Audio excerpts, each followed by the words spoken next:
السلام علیکم my YouTube family, welcome to my channel horror story club. مزید videos دیکھنے کے لیے ہمارے چینل کو سبسکرائب کریں۔ Thank you.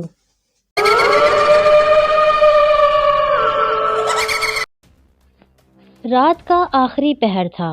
خوبصورت سی 17 سالہ لڑکی اپنے سیاہ رنگ کے گھنے گھنگرالے بال جو کمر سے تھوڑا نیچے تک آتے تھے، بڑی بڑی گرے رنگ کی آنکھیں، نازک نقوش، گلابی لب، سرخ و سفید وہ لڑکی جس کے گال ہمیشہ سرخ ہی رہتے تھے، کھڑکی کھولے کھڑی تھی، جبکہ کھلے ہوئے بال ہوا سے اٹکلیاں کر رہے تھے۔ ہر چیز سے بے خبر وہ کھڑکی سے سامنے گھنے درخت پر بیٹھے اس ادھیڑ عمر آدمی کو دیکھ رہی تھی، جو اس پر نظریں مرکوز کیے بہت آہستہ سے مگر کچھ تیز تیز پڑھ رہا تھا۔ یکدم اس کے کانوں میں بنبناہٹ ہونے لگی، جانے کون سی زبان تھی جس سے وہ نا آشنا تھی۔ دھیرے دھیرے آنکھیں بند کرتی وہ پلٹ کر پیچھے اپنے بستر پر جا کر لیٹ گئی۔ کمرے میں اچانک کوئی ہیلا چلتا ہوا اس کے اوپر جھک گیا۔ تیز گرم سانسیں اسے اپنی گردن پر محسوس ہو رہی تھیں۔ اس سے قبل کہ وہ ہیلا اس کی گردن نوچ لیتا، دروازہ زور سے بجا۔ دیکھتے ہی دیکھتے سب کچھ ہوا میں تحلیل ہو کر سب نارمل ہو گیا، جیسے کوئی بھی پر اسرار چیز کا وجود سرے سے تھا ہی نہیں۔ اگلے دن اس کی آنکھ کھلی تو انگڑائی لے کر بستر سے اتر کر باتھ روم کی طرف بڑھ گئی۔ رات کا واقعہ جیسے یاد ہی نہیں تھا۔ جسم بری طرح سے ٹوٹ رہا تھا۔ کتنی ہی دیر وہ شاور کھولے آنکھوں کو موندے گرم پانی کے نیچے کھڑی رہی۔ اچانک شاور سے لمبے لمبے بال پانی کے ساتھ نیچے کی طرف آتے اس کے چہرے سے ہوتے پورے جسم پر پھیلنے لگے۔ گھبرا کر پٹ سے میسا نے اپنی آنکھیں کھول کر خود کو جھجری لے کر جھٹک کر دیکھا۔ ہاں، لمبی پرسکون سانس لے کر ٹیپ بند کرتی باتھ گاؤن پہن کر واش روم سے باہر آئی، جہاں اس کی ماما پہلے سے ہی موجود تھیں۔ میسا، تمہاری گردن پہ کیا ہوا ہے؟ مارتھا کی نظر جیسے ہی اس کی سراہی دار گردن پر پڑی تو وہ پریشانی سے اس کی طرف آ کر دیکھنے لگیں، جہاں کوئی زخم کا نام و نشان نہیں تھا۔ ماما، آئی ایم اوکے۔ وہ مسکرا کر اپنی ماما کی طرف دیکھنے لگی۔ میسا کے مسکرانے سے دونوں گالوں پہ گڑھے بنے، جس کی وجہ سے وہ اور حسین لگنے لگتی تھی، لیکن مارتھا کو جانے کیوں اس کے مسکرانے سے خوف سا آتا تھا، اور یہ بھی کچھ مہینے سے ہی مارتھا کو محسوس ہونے لگا تھا۔ ٹھیک ہے میسا، لیکن اس میں مسکرانے والی کیا بات ہے؟ جاؤ کپڑے چینج کر کے لاؤنج میں آؤ، تمہارے بابا کب سے تمہارا ناشتے پر انتظار کر رہے ہیں۔ مارتھا سنجیدگی سے اسے ٹوکتی کمرے سے نکل گئی، جبکہ وہ گہری سانس بھرتی وارڈروب کی طرف بڑھی۔ کچھ ہی دیر میں وہ ڈریسنگ کے سامنے کھڑی اپنی تیاری کا مکمل جائزہ لے رہی تھی، جب اسے محسوس ہوا کہ کھڑکی کے ساتھ کوئی چپک کر کھڑا اسے دیکھ رہا تھا۔ میسا نے آہستہ سے سر گھما کر دیکھا، جہاں کوئی نہیں تھا۔ جلدی سے سر جھٹک کر وہ کمرے سے نکل گئی۔ میسا، تمہیں امی بلا رہی ہیں۔ میسا جو گھر سے کالج کے لیے نکل رہی تھی، ساتھ کی آواز پر پلٹ کر اسے دیکھا، جو اس کے دیکھنے پر منہ پھیرتی اپنے کمرے کی طرف نکل گئی تھی۔ میسا اسے جاتا دیکھتی رہی، پھر سر جھٹک کر اپنی تائی کے کمرے کی طرف چل دی۔ اجازت ملتے ہی وہ اندر بڑھی، جہاں بھاری وجود کی عورت شکل سے ہی خراٹ لگتی تھی، مگر ان کا شیریں لہجہ ان کی شخصیت سے میل نہیں کھاتا تھا۔ میسا کو دیکھتے ہی کرنا بیگم مسکرائیں۔ ہاں میسا، تم کالج جا رہی ہو؟ جی ہاں، آپ کو کوئی کام تھا؟ ہاں، آج شام کو کچھ لوگ آ رہے ہیں ساتھ کو دیکھنے، اگر تمہیں برا نہ لگے تو اپنے کمرے سے مت نکلنا، یا اگر تم کالج سے ہی کسی فرینڈ کے ساتھ مووی دیکھنے چلی جاؤ، میں تمہیں پیسے بھی دے دیتی ہوں۔ نہیں تائی امی، اس کی ضرورت نہیں ہے، موویز دیکھنا مجھے پسند نہیں، اور سینما جا کر 2-2.5 گھنٹے ایک ہی جگہ بیٹھے رہنا یہ مجھے سب سے بیکار لگتا ہے۔ پتہ نہیں لوگ کیسے اتنی دیر ایک ہی سیٹ پر جمے رہتے ہیں۔ اینی ویز، میں اپنے کمرے سے نہیں نکلوں گی، آپ بے فکر رہیں، چلتی ہوں، اللہ حافظ۔ سپاٹ لہجے میں اپنی بات مکمل کرتی ہوئی میسا کمرے سے باہر نکل گئی۔ میسا سیڑھیاں اتر رہی تھی جب اپنے دائیں طرف سلاخوں والے سیاہ گیٹ کی طرف دیکھا۔ آخری سٹیپ اتر کر گیٹ کے قریب گئی۔ اندر پورا اسکول خالی تھا، جو آج بند تھا۔ دھوپ اور روشنی چھن چھن کر اندر پڑ رہی تھی۔ جب اچانک اسے یوں محسوس ہوا کہ کوئی کلاس سے نکل کر بھاگا ہے، میسا تیزی سے نیچے اتر کر بیرونی گیٹ سے نکل گئی۔ اس کے 2 منٹ بعد ہی گیٹ کھول کر کالے رنگ کا کتا نکل کر غائب ہو گیا۔ تیز تیز چلتی وہ کالج کی طرف جا رہی تھی۔ ان کا گھر کالج سے زیادہ دور نہیں تھا۔ وہ ہمیشہ نقاب کر کے پیدل ہی چل کر گرلز کالج جاتی تھی۔ نقاب کا شوق بھی اسے دوستوں کو دیکھ کر ہی ہوا تھا۔ تم پریشان ہو؟ میسا کی دوست سارا نے اس کے ساتھ بینچ پر بیٹھ کر پوچھا۔ ہاں شاید۔ کل پھر مجھے عجیب سا خواب آیا، لیکن ایسا لگتا ہے جیسے وہ خواب نہیں حقیقت ہو۔ سارا کہیں مجھے نیند میں چلنے کی بیماری تو نہیں ہے؟ میسا نے الجھ کر اس سے پوچھا، جو اسکول سے اس کے ساتھ ساتھ تھی۔ ہو سکتا ہے۔ ویسے اگر ایسا ہے تو تمہیں علاج کروانا چاہیے، سارا نے کندھے اچکائے، جبکہ میسا سوچ میں پڑ گئی۔ چھٹی کے بعد واپسی پر سڑک سنسان پڑی ہوئی تھی، یا شاید اس کے لیے تھی۔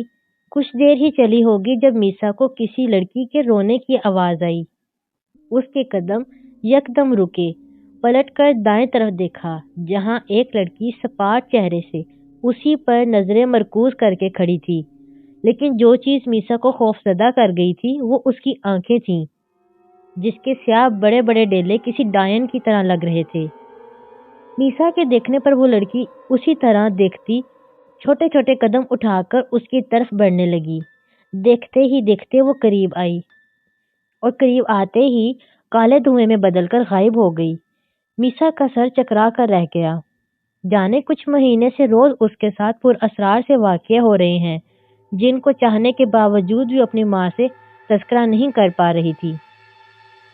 اسد اور سیف 2 بھائی تھے، حیدرآباد کے پوش علاقے میں ساتھ رہتے تھے، ڈبل سٹوری گھر میں۔ یہ گھر جہاں نیچے اسکول تھا، جبکہ اوپر وہ لوگ رہائش پذیر تھے۔ اسد اور کرنا کی ایک ہی بیٹی تھی، 7، جبکہ ایک بیٹا جو پڑھائی کے لیے ملک سے باہر گیا ہوا تھا، ایان۔ سیف اور مارتھا جن کی اکلوتی اولاد میسا تھی، جو شادی کے 5 سال بعد ہوئی تھی۔ کرنا بیگم اپنی بیٹی کی شادی کو لے کر آئے دن پریشان رہتی، کیونکہ جو بھی ساتھ کو دیکھنے آتا میسا کو پسند کر لیتا۔ یہی وجہ تھی کہ کرنا بیگم اسے گھر آنے سے منع کر رہی تھیں۔ میسا کیا بات ہے، نہ سلام نہ دعا، اوپر سے اتنی دیر سے کیوں آئی؟ مارتھا بیگم اسے سیدھا کمرے کی طرف جاتا دیکھ کر ڈانٹتے ہوئے بولی، ماما سر میں درد ہے، سونا چاہتی ہوں۔ مارتھا بیگم کی طرف دیکھے بغیر وہ تیزی سے کہتی ہوئی کمرے میں چلی گئی۔ یہ کس طرح بات کر کے گئی ہے آپ سے؟ چاچی توبہ، میں نے تو آج تک امی سے اس طرح بات نہیں کی، چاہے میرے سر میں جتنا بھی درد ہو۔ اف، ابھی سے اس طرح کی ہے، آگے اللہ بچائے۔ ساتھ جو صوفے پر بیٹھی تھی آنکھیں گھما کر لہک رہ کر کہتی اپنے کمرے کی طرف بڑھ گئی۔ مارتھا بیگم حیران تھیں، میسا نے کبھی اس طرح بات نہیں کی تھی، اسے تو غصہ بھی نہیں آتا تھا۔ میسا کمرے میں آتے ہی باتھ روم میں گھس گئی۔ کچھ دیر بعد بالوں کو تولیے سے باندھے باہر نکل کر ڈریسنگ کے سامنے کھڑی ایک جھٹکے سے تولیے کو اتار کر قالین پر چھوڑ کر آئینے میں خود کو غور سے دیکھنے لگی۔ گرے ڈیلے سیاہ ہوتے محسوس ہوئے، قریب ہو کر دیکھنے لگی، لیکن آنکھوں کا اصل رنگ دیکھ کر ایک بار پھر آنکھوں کو سختی سے بند کر کے کھولا۔ اف، لگتا ہے سر میں زیادہ ہی درد ہو رہا ہے۔ میسا سر جھٹک کر سیدھی ہوتی بیڈ پر جا لیٹی۔ یکدم جھٹکے سے اٹھی، اسے لگا جیسے کوئی اس کے اوپر گرا ہو۔ تھوڑی دیر اسی طرح بیٹھے رہنے کے بعد وہ دوبارہ لیٹ کر آنکھیں موند گئی۔ آدھے گھنٹے بعد مارتھا بیگم کمرے میں داخل ہوئی۔ میسا کو گہری نیند میں دیکھ کر گہری سانسیں بھرتی واپس چلی گئیں۔ کیا بات ہے، کہاں جا رہی ہو؟ سیف صاحب نے لیٹتے ہوئے مارتھا بیگم سے کہا، جو اٹھ کر کمرے سے جا رہی تھیں۔ میسا کو دیکھنے، رات کا کھانا بھی نہیں کھایا اور مغرب سے سو رہی ہے، 11 بج رہے ہیں، ہو سکتا ہے اٹھ گئی ہو۔ مارتھا بیگم جواب دے کر نکل گئیں۔ 5 منٹ ہی گزرے تھے جب مارتھا بیگم گھبراتے ہوئے کمرے میں آئیں۔ میسا کمرے میں نہیں ہے، میں نے باتھ روم، بالکنی، ہر جگہ دیکھ لیا۔ سعد کے کمرے میں ہو شاید، سیف صاحب نے بیٹھتے ہوئے کہا۔ میں دیکھتی ہوں۔ مارتھا بیگم سوچتے ہوئے سعد کے کمرے کی طرف بڑھنے لگی جب گھر کا دروازہ تھوڑا سا کھلا ہوا نظر آیا۔ مارتھا بیگم حیران ہوتی کمرے کی طرف جانے کے بجائے گیٹ سے نکل کر زینہ اتر کر نیچے جانے لگیں، لیکن نیچے پہنچنے سے پہلے ہی ان کے قدم زمین میں گڑ گئے، آنکھیں پھیر گئیں۔ اس سے پہلے میسا انہیں دیکھتی مارتھا بیگم لرزتے دل کے ساتھ اپنے قدموں کو حرکت دیتی چھپنے کے لیے پیچھے ہونے لگیں، لیکن چاہنے کے باوجود وہ ایک قدم الٹا لے کر دوسرا قدم نہ اٹھا سکیں۔ میسا نے آہستہ آہستہ گردن گھما کر سرد نظروں سے انہیں دیکھا۔ میسا، کیا کر رہی ہو یہاں؟ مارتھا بیگم بمشکل ہمت کرتی زور سے بولیں، لیکن آواز جیسے صرف اپنے آپ کو ہی سنائی دی۔ جبکہ میسا مسکرائی، وہی پراسرار سی مسکراہٹ۔ مارتھا بیگم کو جب کچھ نہ سمجھ آیا تو آیت پڑھنے لگیں۔ ماما! میسا زور سے چیختے ہوئے اٹھ کر اوپر ان کی طرف آنے لگی۔ مارتھا بیگم کی زبان تالو سے جا لگی۔ گھر میں سب سو گئے تھے تبھی یہاں آ گئی تھی، چلیں اب، سپاٹ لہجے میں کہتی میسا اوپر چڑھتی چلی گئی، جبکہ مارتھا بیگم ویسے کے ویسے ہی کھڑی رہ گئیں۔ اگلے دن اتوار تھا، اس لیے سب گھر پر ہی تھے۔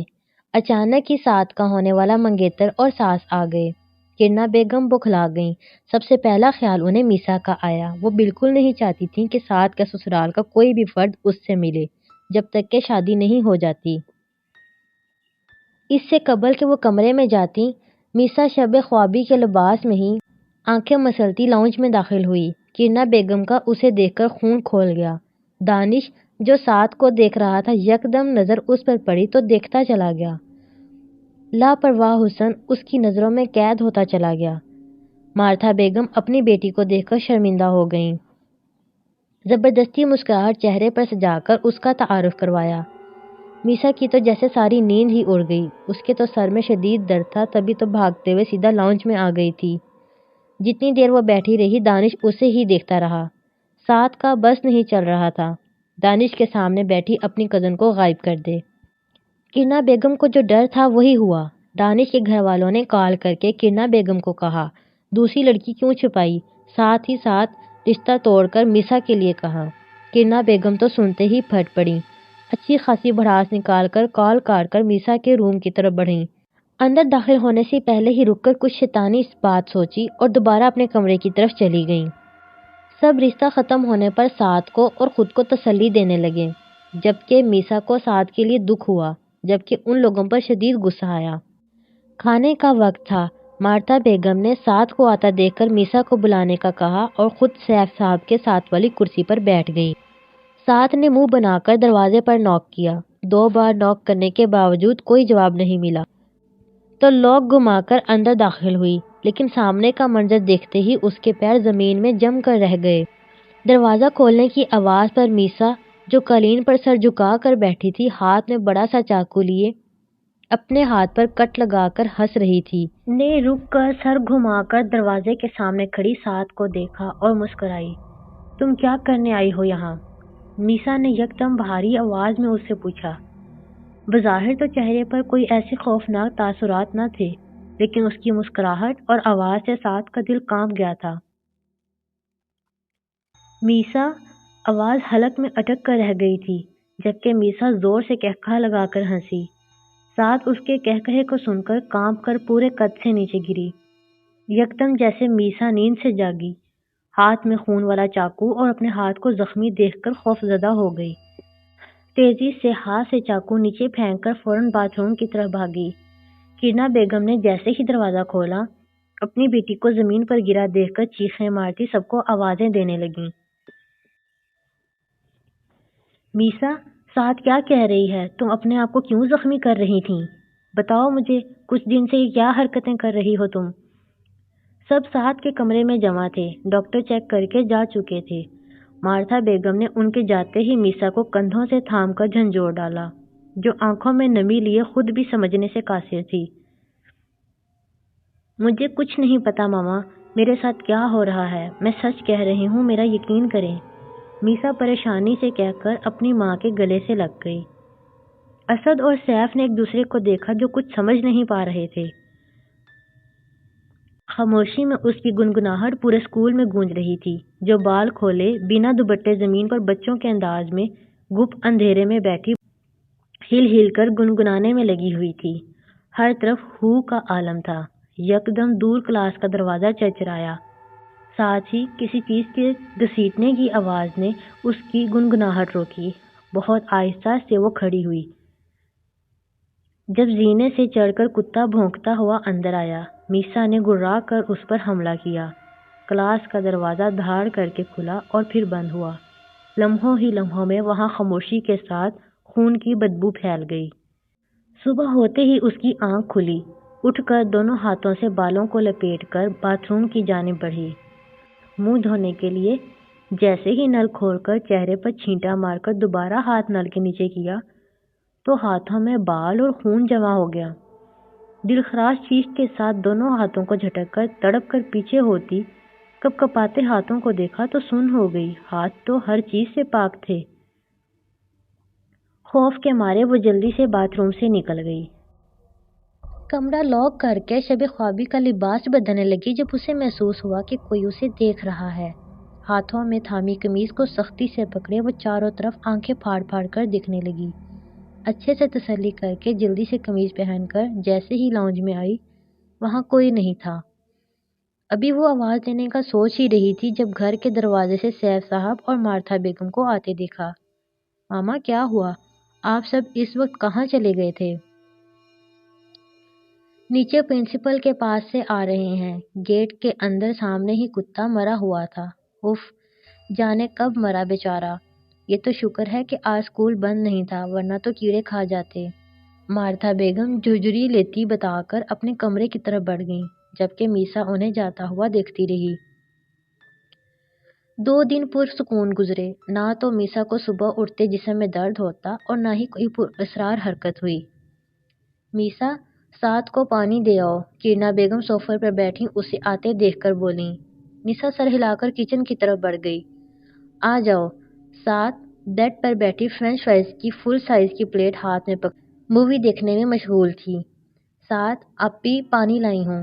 میسا آگے بڑھ کر سائڈ ٹیبل پر گلاس رکھتے ہوئے بولی۔ سعد نے پلیٹ نیچے رکھ کر گلاس اٹھا کر گلاس کو منہ سے لگایا۔ نظریں مووی پر مرکوز تھیں۔ یکدم تڑپ کر سعد نے گلاس کو قالین پر پھینک دیا اور کہہ کرنے لگی۔ اچانک میسا پر اسرار طریقے سے مسکرائی۔ آنکھوں کا ڈیلا سیاہ ہو کر واپس اپنے اصل رنگ میں بدلا۔ میسا نے فرش پر گرے گلاس کو دیکھا جس میں بے تحاشا بال تھے۔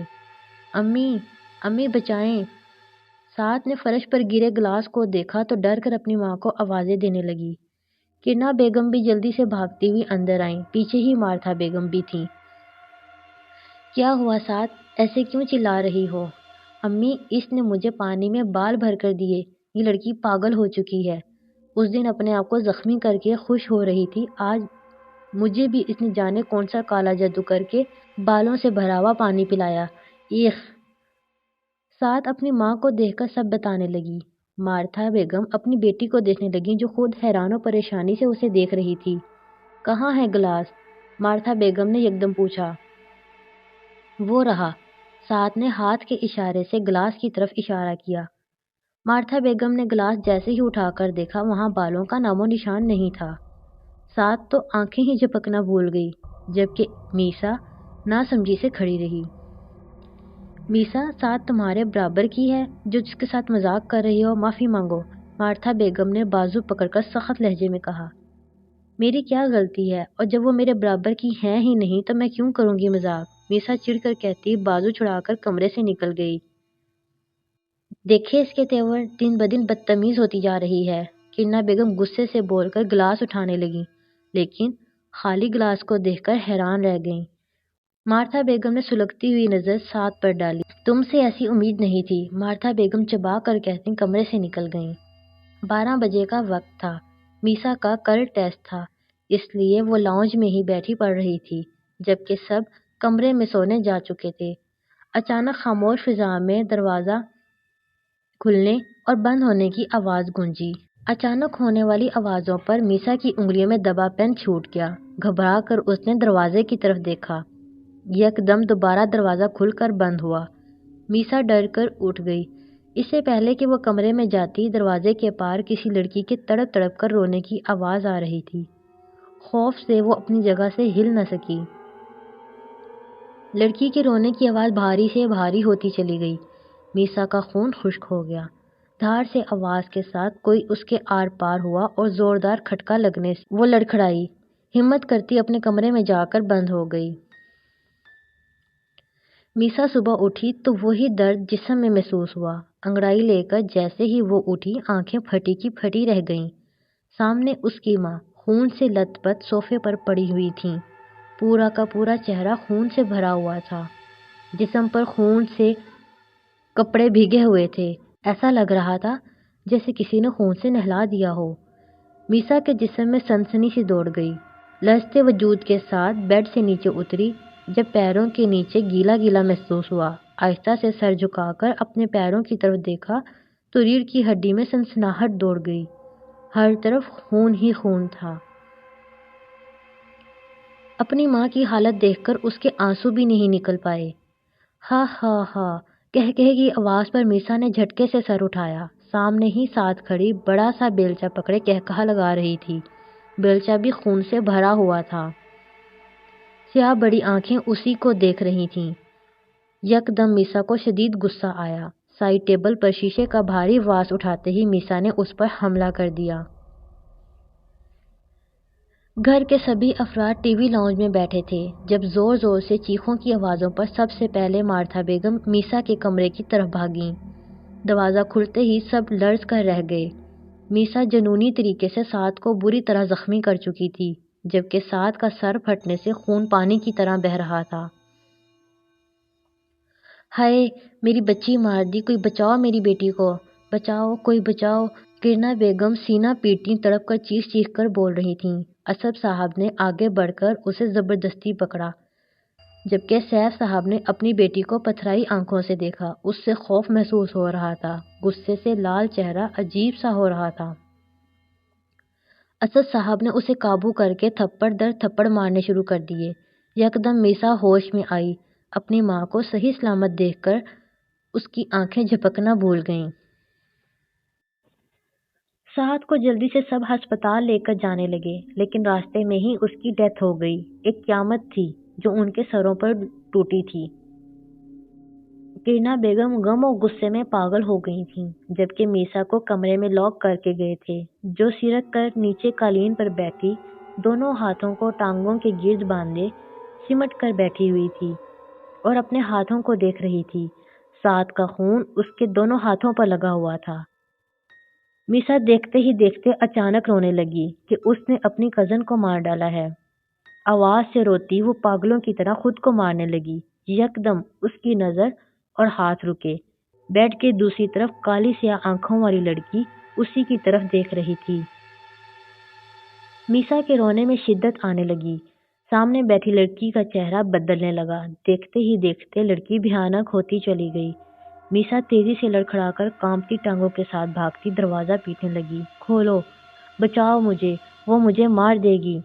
میسا کی آواز پھٹ رہی تھی۔ دروازہ پیٹ پیٹ کر اس کے ہاتھ سرخ ہو چکے تھے۔ جب کان کے قریب سرگوشی سن کر اس کے رونگٹے کھڑے ہو گئے۔ میں تمہیں ساتھ لے جاؤں گا، بھاری خوفناک سرگوشی ہوئی۔ میسا گرتی اس سے پہلے ہی دروازہ کھول کر کرنا بیگم اندر آتے ہی لگاتار اس کے چہرے پر اپنے بھاری ہاتھوں سے تھپڑوں کی بارش کرنے لگیں۔ میسا جس کی جان ویسے ہی لڑکی کو دیکھ کر آدھی ہو گئی تھی، اچانک ہی بھاری ہاتھ پڑنے سے خود کو بچا نہیں پا رہی تھی۔ مارتھا بیگم روتی ہوئی اسے بچانے کو بڑھیں۔ مت ماریں، چھوڑ دیں، پلیز چھوڑ دیں۔ مارتھا بیگم بچاتے ہوئے رو رو کر کہہ رہی تھیں، جبکہ کرنا بیگم ایک ہی بات دہرا رہی تھیں، میری بیٹی کو مار دیا اس پاگل نے۔ کرنا بیگم نے اس کے بالوں کو اپنی سخت گرفت میں جکڑا اور کمرے سے اسی طرح گھسیٹ کر باہر لے جانے لگیں۔ ایک کوہرام برپا ہوا تھا۔ گھر میں میسا تکلیف سے چیخ رہی تھی۔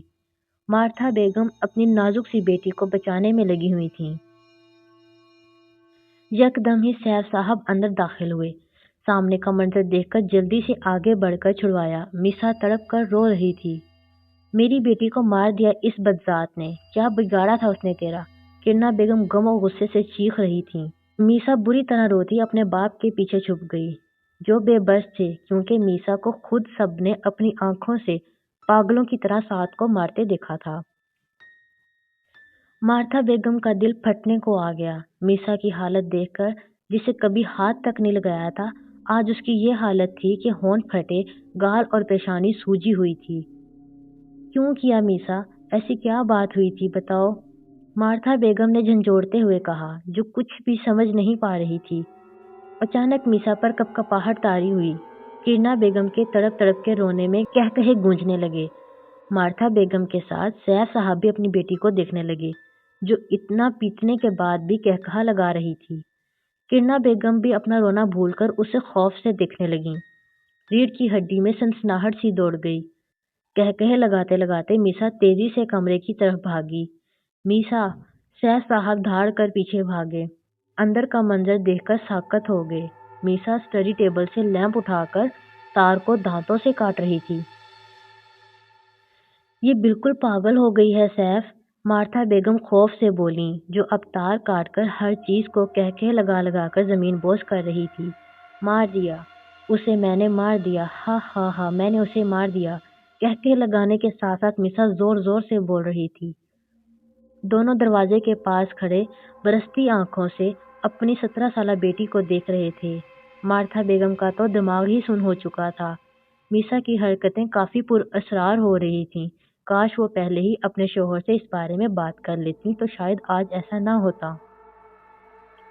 مارتھا بیگم روتے ہوئے سیف صاحب کا بازو تھام کر آنکھیں میچے رونے لگیں، جو اپنی بیٹی کم ایک پاگل کو دیکھ رہے تھے۔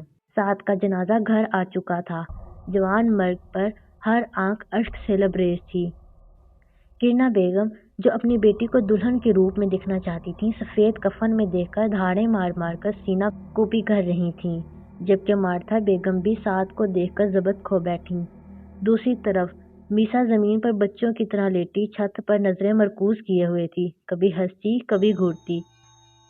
یکدم کمرے میں خون کی بو آنے لگی۔ میسا نے آہستگی سے سر گھما کر کمرے کے کونے میں دیکھا، جہاں وہی ادھیڑ عمر آدمی بیٹھا تیز تیز کچھ پڑھ رہا تھا۔ میسا اس کے ہلتے ہونٹوں پر نظریں مرکوز کیے دیکھتی رہی، جب کمرے میں بھاری قدموں کی دھمک سنائی دینے لگی۔